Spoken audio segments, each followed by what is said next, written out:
بسم اللہ الرحمن الرحیم۔ السلام علیکم دوستو، دنیا بھر کی خبروں میں آج آپ سنیں گے، لیکن اس سے پہلے اگر ہو سکے تو لائک، سبسکرائب اور بیل آئیکن کا بٹن ضرور دبا لیں، شکریہ۔ حریت رہنما اشرف صحرائی بھارتی قید میں انتقال کر گئے۔ عالمی سرمایہ کار امریکہ کی بجائے چائنا کو ترجیح دے رہے ہیں۔ بھارت میں ڈاکٹر کورونا مریضوں کی زندگی اور موت کا فیصلہ کرنے لگا۔ IMF گلا اتنا دباتا ہے کہ سانس لینا مشکل ہو جاتا ہے، شوکت ترین۔ لوگوں کی انگلیوں کے نشان بیچنے والا نادرا کا ملازم ساتھیوں سمیت گرفتار۔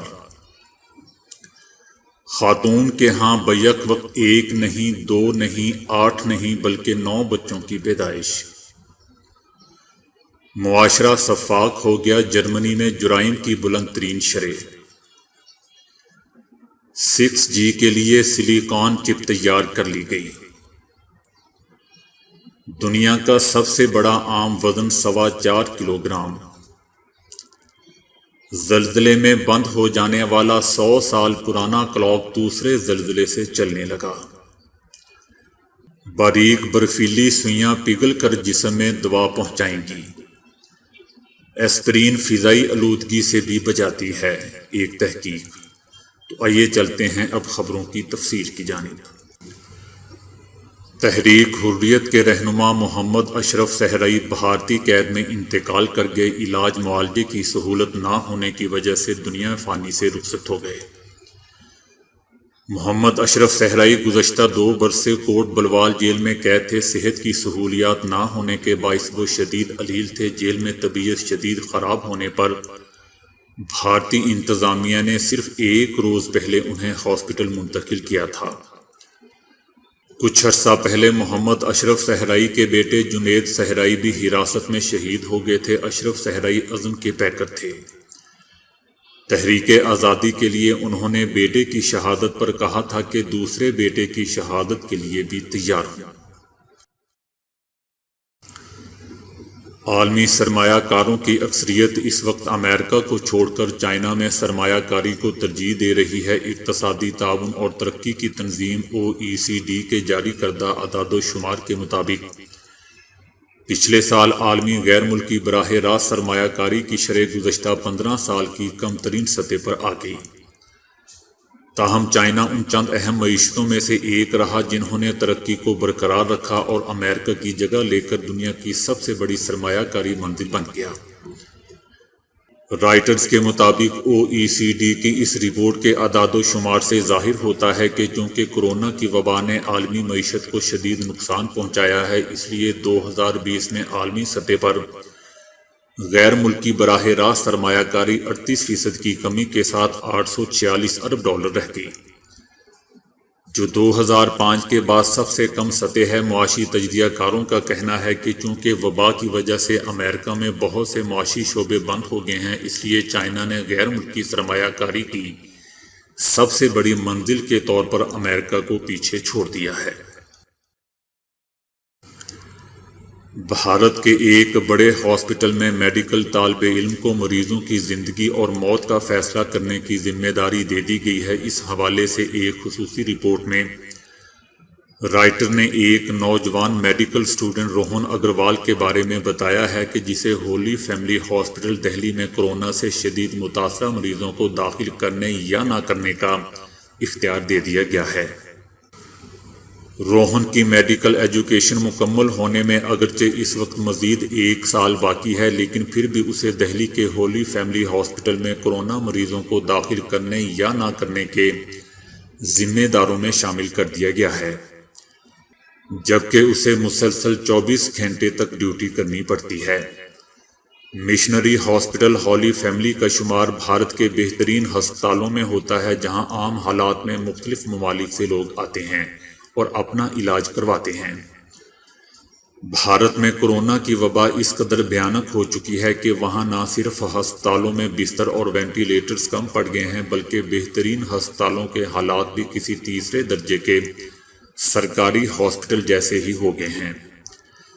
دہلی میں اس وقت کورونا مریضوں کے لیے تقریباً 5000 ICU بستر موجود ہیں جو کہ تمام کے تمام بھر چکے ہیں۔ دوسری جانب کورونا کے خلاف لڑنے والے فرنٹ لائن ہیلتھ ورکرز میں سے بھی بیشتر کو ویکسین نہیں لگائی گئی ہے، جبکہ ڈاکٹروں اور نرسوں نے بھی مکمل حفاظتی لباس پہننا چھوڑ دیا ہے۔ وفاقی وزیر خزانہ شوکت ترین کا کہنا ہے کہ حکومت نے سخت شرائط کے باوجود IMF کے ساتھ معاہدہ کیا، جس کی سیاسی قیمت بھی ہے۔ حکومت نے اقتدار سنبھالا تو تاریخی کرنٹ اکاؤنٹ خسارہ ملا۔ حکومت کو $20 ارب کا کرنٹ اکاؤنٹ کا خسارہ ملا۔ $20 ارب کا خلا پر کرنے کے لیے IMF کے پاس گئے۔ اب IMF نے سخت شرائط رکھی ہیں، حکومت نے اس پر بھی کام کیا۔ معیشت بہتری کی جانب گامزن تھی کہ کورونا آ گیا۔ وزیر خزانہ کا کہنا تھا کہ ہمیں معاشی استحکام سے نکل کر شرح نمو میں اضافے کی جانب جانا چاہیے۔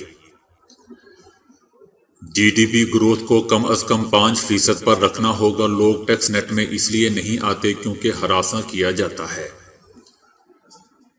میرے گزشتہ دورے وزارت میں IMF کے پاس گئے تو دنیا کو تخریب کاری کا سامنا تھا، جس کی وجہ سے IMF سے اچھا پروگرام ملا اور شرائط بھی نہیں تھی۔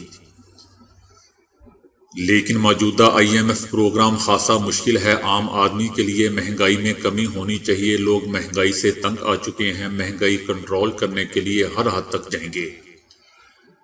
شوکت ترین کا کہنا تھا کہ IMF گلا اتنا دباتا ہے کہ سانس لینا مشکل ہو جاتا ہے۔ ہم نے IMF سے یہی بات کرنا ہے کہ کچھ سانس لینے کا موقع دیں۔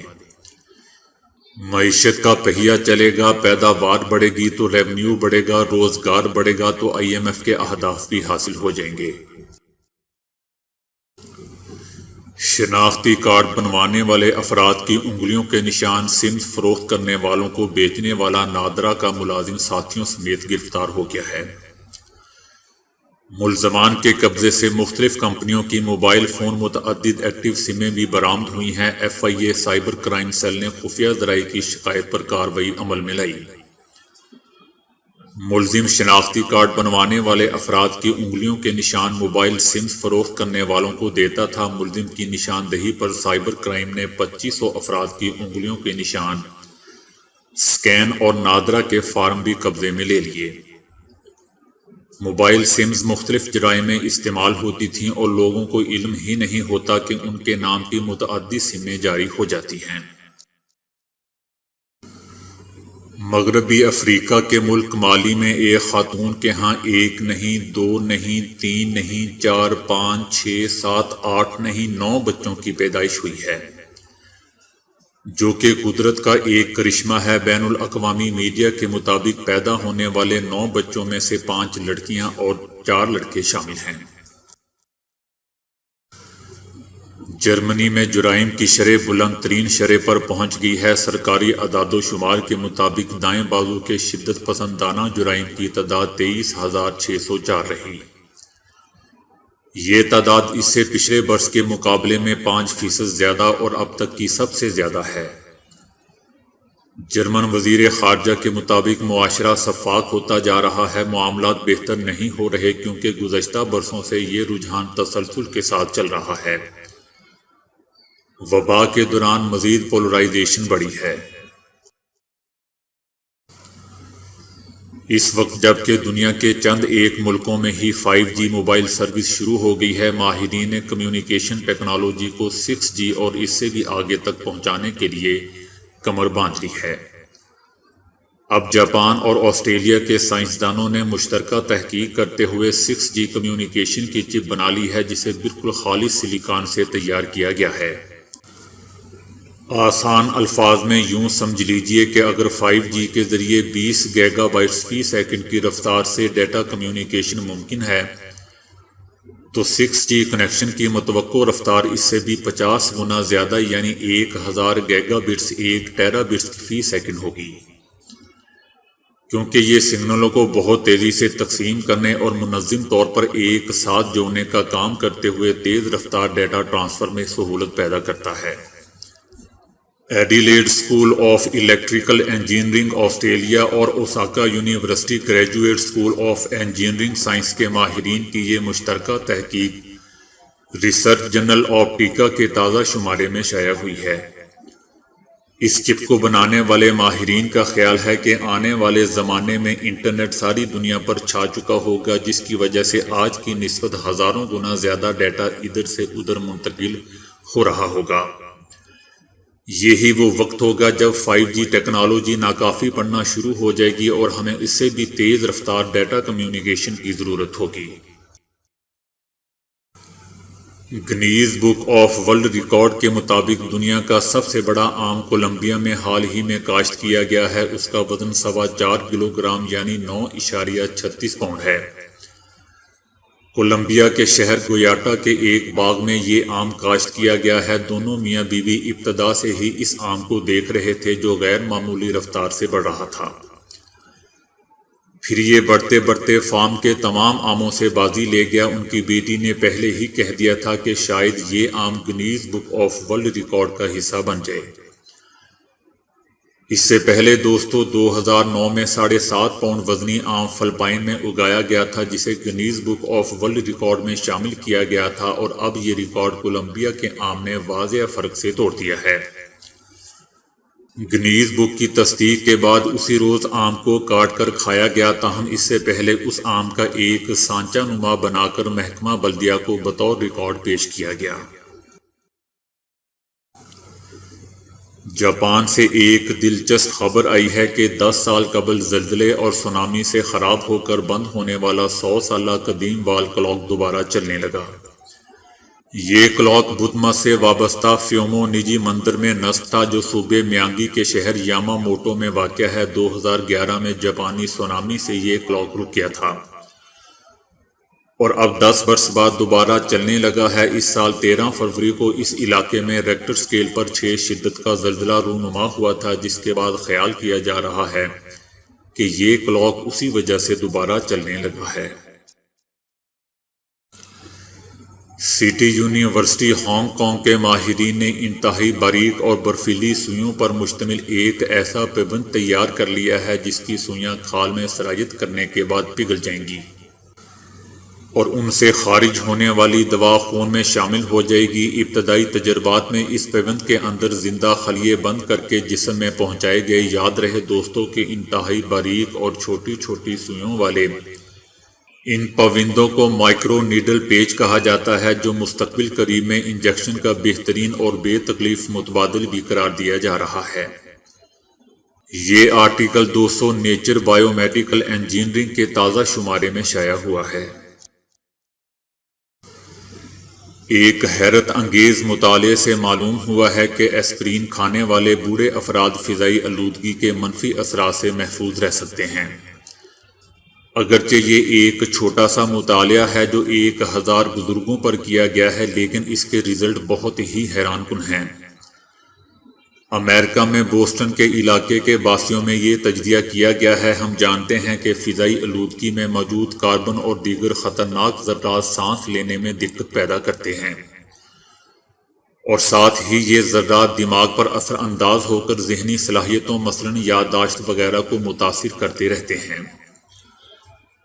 اپنی رپورٹ میں ماہرین نے کہا ہے کہ فضائی آلودگی سے بھرپور ماحول میں رہنے والے بالخصوص بزرگوں میں فضائی آلودگی کے منفی اثرات مرتب ہوتے ہیں، اور ایسپرین اس ضمن میں اہم کردار ادا کرتی ہے۔ شاید اس کی وجہ یہ ہے کہ جب دماغی سوزش اور جلن میں کمی ہو جائے تو اس سے دماغ کی کارکردگی بہتر ہو جاتی ہے۔ دوسری جانب سائنسی لحاظ سے یہ بات طے ہو چکی ہے کہ آلودہ ہوا کے ذرات اگر مستقل موجود رہیں تو وہ دماغ کو نقصان پہنچاتے ہیں۔